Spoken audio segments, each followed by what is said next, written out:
Welcome back, everybody. Today, I'm going to teach you how to change access settings in Google Forms. This is essential for controlling who can fill out your form and how they interact with it, whether you're creating a quiz, survey, or feedback form. Let's dive right in. First, open your web browser and head over to forms.google.com. Once you're there, sign in using your Google account credentials. Make sure you're logged into the account where your forms are stored, as this will give you access to all your existing forms and their settings. After you've signed in, you'll land on your Google Forms dashboard. Here you'll see a section labeled Recent Forms. Browse through your forms and click on the one where you want to adjust the access settings. This will open up the form in edit mode, allowing you to make all the necessary changes. Now look at the top toolbar of your form editor. You'll see several options there, but what you're looking for is the Settings button. Go ahead and click on it. This is where all the magic happens, as it gives you control over how your form behaves and who can access it. Once the Settings menu opens, navigate to the section that says Make this a quiz.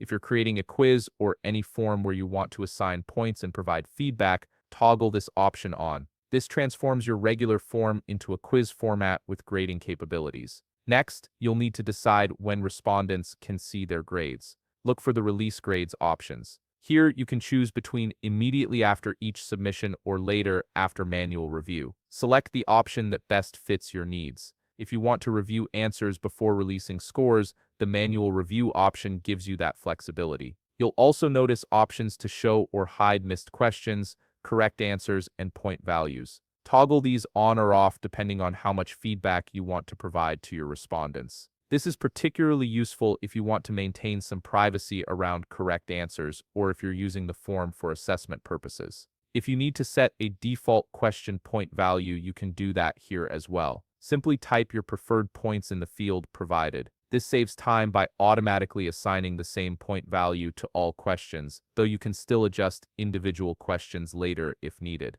Now navigate to the Responses tab in the Settings menu. This section controls how responses are collected and managed. You can enable Collect email addresses by toggling it on, and there's a drop-down menu beside it where you can select additional options for how emails are collected.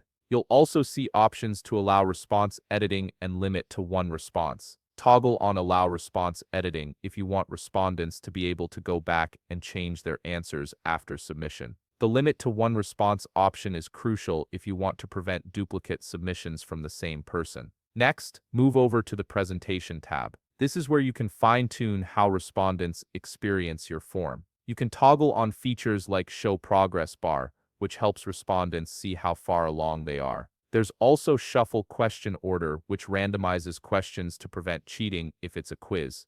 You can enable View Results Summary if you want respondents to see aggregated results. And there's also an option to disable autosave for all respondents, giving you more control over when responses are recorded. And there you have it. You've successfully customized the access settings in your Google form to match exactly what you need. If you found this video helpful, please leave a like, subscribe, and see you in the next video.